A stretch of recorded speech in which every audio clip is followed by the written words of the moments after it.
கற்றது உலகளவாகவும் கல்லாதது கைமண்ணளவாகவும் இருக்கட்டும். Hello everyone, எல்லாரும் எப்படி இருக்கீங்க? நல்லா இருக்கீங்களா? இனி நான் பேச ஒரு டாபிக் என்ன அப்படின்னு பார்த்தீங்கன்னா, ஆல்மோஸ்ட் ரொம்ப நாளாக வந்து ஒரு பதட்டமான சூழ்நிலையில் மலையாளம் ஃபிலிம் இண்டஸ்ட்ரி வந்து போயிட்டு இருக்கு அப்படின்னு சொல்லலாம். ஒவ்வொரு நாளும் ஒவ்வொரு அதிர்ச்சியான தகவல்கள் வந்துட்டு இருக்கு. இன்னைக்கு என்ன ஆயிருக்கு, இன்னைக்கு சோஃபார் இருக்கிற மிகப்பெரிய அப்டேட்ஸ் என்ன அப்படிங்கிறது தான் இன்னைக்கு இந்த வீடியோ நான் உங்ககிட்ட வந்து பேச போகிறேன். என்ன ஆச்சு அப்படின்னா, நிவின் பாலி. ஸோ நிவின் பாலி அப்படிங்கிற ஒரு பர்டிகுலர் நபர், ஓகேங்களா. ஸோ பிரேமம், அப்புறம் நிறைய படங்களில் நடிச்சு தமிழ்நாட்டிலையும் மிகப்பெரிய ஃபேமஸான ஒரு ஆக்டர் யார் அப்படின்னு பார்த்தீங்கன்னா, மலையாளம் ஆக்டர் வந்து நிவின் பாலி அவர்கள்.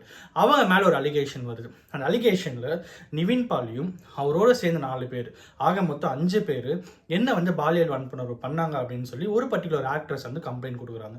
அவங்க என்னைக்கு பண்ணாங்க அப்படின்னு கேட்கும்போது டிசம்பரில் 13, 14, 15, 16 இந்த ரேஞ்சில் என்ன வந்து துபாயில் வச்சு வன்புணர்வு பண்ணாங்க. அவங்கள போய் மீட் பண்ணும்போது ஜூஸில் எனக்கு வந்து போதை மருந்து கலந்து கொடுத்து என்னை வந்து நம்ம சுயநிலைவே இல்லாத டைமில் என்ன வந்து பாலியல் வன்புணர்வு பண்ணாங்க அப்படின்ற ஒரு பர்டிகுலர் இன்ஃபர்மேஷனை ஒரு ஆக்ட்ரஸ் வந்து எடுத்து வைக்கிறாங்க. ஸோ நிவின் பாலி ரொம்பவே ஷாக் ஆகிட்டு, இல்லை இது வந்து முற்றிலும் வந்து தப்பான விஷயமா இருக்குது, என்கிட்ட இருக்கிற உண்மையை ப்ரூவ் பண்ணுறதுக்கு நான் எந்த தூரத்துக்கு வேணாலும் போகிறதுக்கு ரெடியாக இருக்குது அப்படிங்கிற ஒரு விஷயத்தையுமே அவர் வந்து ஷேர் பண்ணினார். அதுக்கடுத்து என்ன ஆச்சு அப்படின்னு பார்த்தீங்கன்னா, அவர் மேலே கேஸ் ஃபைல் பண்ணுறதுக்கான சூழ்நிலைகள் வரும்போது ஒரு டைரக்டர் வெளியே வர்றாரு.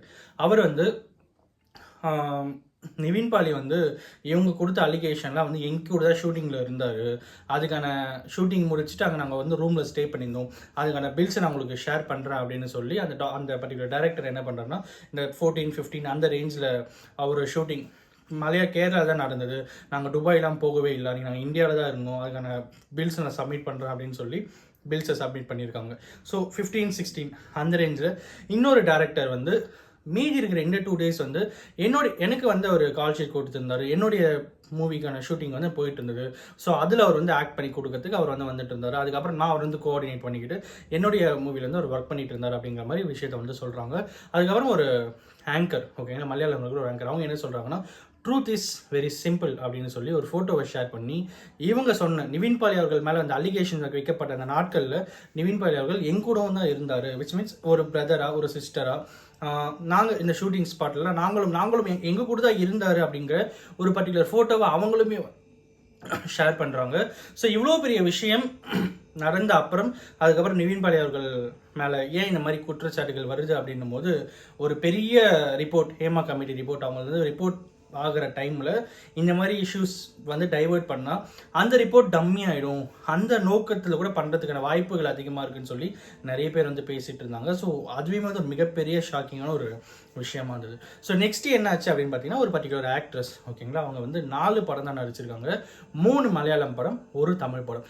1990s நடித்த ஒரு ஆக்ட்ரஸ், 1990s பீரியடில் நடித்த ஒரு ஆக்ட்ரஸ். அதுக்கப்புறமா யூஎஸ் போகிறாங்க, அங்கே போயிட்டு சைக்காலஜிலாம் படித்து டாக்டரேட்லாம் பண்ணிவிட்டு ஸோ அங்கே வந்து செட்டில் ஆன ஒரு பர்டிகுலர் பர்சன், ஓகேங்களா. அவங்க என்ன சொன்னாங்க அப்படின்னு பார்த்தீங்கன்னா, இவ்வளோ விஷயங்கள் நடக்கும்போது தான் எனக்கு வந்து ஒரு விஷயம் தெரிய வருது. 1990s என்னோட ஏஜ் வந்து கிட்டத்தட்ட ஒரு 18 தான் இருக்கும். அந்த டைமில் என்ன வந்து ஒரு டைரக்டர் வந்து பாலியல் வன்புணர்வு பண்ணார், ஒரு விமன் அவங்க வந்து மூவி எடுக்கிற அப்படின்னு சொல்லி எனக்கு கூப்பிட்டாங்க. பட் அங்கே வந்து அவருடைய ஹஸ்பண்ட் தான் மூவி எடுத்தாங்க. அவர் வந்து என்கிட்ட வந்து ரொம்ப சிஸ்டராக, அப்புறம் வந்து சிஸ்டர்ஹுட்டாக இருக்கலாம், அப்புறம் வந்து ஒரு டாட்டர்ஹுட்டாக இருக்கலாம் அப்படிங்கிற மாதிரி நிறைய விஷயங்கள் சொன்னாங்க. ஸோ அதை நான் நம்பினேன். அதை நம்பினப்பறம் அவங்க வீட்டுக்கு ரெகுலராக போயிட்டு வந்துட்டு இருந்தேன். என்கிட்ட அவர் வந்து தவறாக நடந்துக்கிட்டார், என்ன வந்து பாலியல் வன்புணர்வுலாம் பண்ணார். ஸோ அப்போ அது எனக்கு வந்து தெரியல. ஒரு கட்டத்து மேலே நானும் கொஞ்சம் கொஞ்சமாக மெச்சூர் ஆகும்போது தான் இவ்வளோ பெரிய தவறு என்னுடைய வாழ்க்கையிலே நடந்திருக்குன்னு சொல்லி எனக்கு வந்து ரொம்பவே ஷாக்கிங்காக இருந்தது. அதுக்கப்புறம் மிகப்பெரிய ட்ராமாவில் நான் வந்து மாட்டிக்கிட்டேன். அப்புறம் ஸ்லோவாக என்ன நானே வந்து கண்ட்ரோல் பண்ணி என்னுடைய மைண்டில் இருந்த அவ்வளோ பெரிய விஷயங்கள் எல்லாத்தையுமே கண்ட்ரோல் பண்ணி அதுக்கப்புறம் நான் இங்கேருந்து வந்து வெளியே வரதுக்கு எனக்கு ரொம்பவே கஷ்டமாக இருந்தது. இன்றைக்கி எனக்கு வந்து 2 பொண்ணுங்க இருக்காங்க. நான் இன்றைக்கி இதை பேசுறதுக்கான காரணம் என்ன அப்படின்னு பார்த்தீங்கன்னா, அவங்க வீட்டில் இருக்கிற பெண்கள், ஒரு ஆக்ட்ரஸாக இருந்து ஒரு வீட்டில் ஒரு பெண்கள் இருக்காங்க, அவங்க வீட்லேயும் அவங்க லைஃப்லையும் இந்த மாதிரி ஒரு விஷயம் நடந்திருக்கு அப்படின்னா அதை வந்து அவங்களுக்கு வந்து கொஞ்சம் காது கொடுத்து கேளுங்க. அவங்களுக்கு வந்து நீங்கள் வந்து டீக்ரேட் பண்ணாதீங்க. அவங்க என்ன சொன்னாலும் அவங்ககிட்ட வந்து கொஞ்சம் பேசுங்க. மனசு விட்டு அவங்க பேசுறதுக்கு வெளியே வரும்போது அவங்ககிட்ட மனசு விட்டு பேசுங்க அப்படிங்கிற ஒரு விஷயத்த அவங்க வந்து சொல்லியிருந்தாங்க. இந்த வீடியோ நம்ம எடுக்கிறதுக்கான மிகப்பெரிய நோக்கம் என்ன அப்படின்னு பார்த்தீங்கன்னா, அப்பார்ட் ஃப்ரம் சினிமா, விமன் அப்படிங்கிறவங்க வந்து எல்லா ஃபீல்டுலையுமே ஒரு மிகப்பெரிய ஸ்ட்ராங்கான ஒரு ரோலை வந்து எடுத்துகிட்டு வந்துட்டு இருக்காங்க.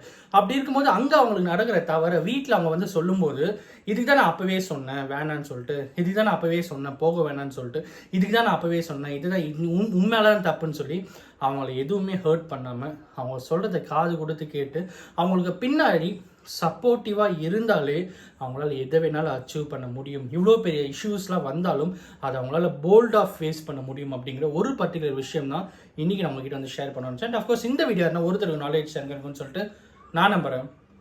Thank you so much.